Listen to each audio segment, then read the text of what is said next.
And as you've noticed when I set it up, every year we've been spotlighting showcases indigenous artists. My name is Jonathan Akutamaza, and that's what Iron Shooter actually means. I am Sisitin, Shikangu, Oglala, and Minikoju Lakota as well.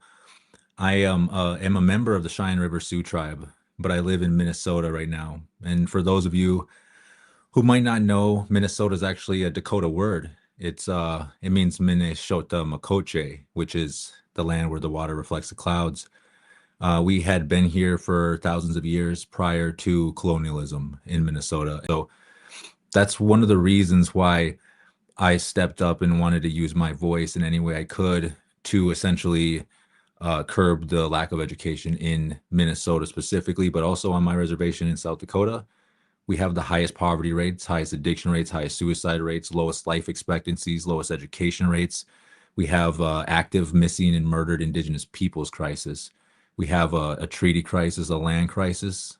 For all of you who have heard about clean energy, we have a crisis going on in our lands because, unfortunately, 75% of all critical minerals that are for these clean energy things are on our land, specifically lithium and nickel here in Minnesota. But essentially, what I've done is for the last few years is built an organization to highlight these things, get into schools, get into colleges, get into tribal councils, and still really raise the alarm for all these statistics, because we are at the bottom of every social, health, and economic indicator in the United States, and not a lot of people think about that. So that's why I decided to essentially step up into music. I have always loved hip hop, though.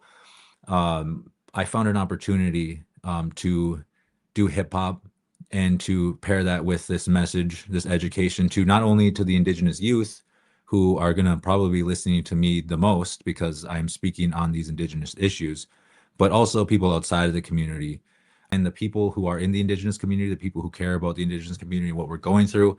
They will hear those little things and they'll be able to relate to it. For other people, they might not be able to understand what I'm saying as far as the statistics, but when they look it up, when they're like, what is he talking about? That is when that opens that door to education. And that's essentially what we do as Indigenous hip hop artists as well. The Indie Show, All Things Indie Podcast.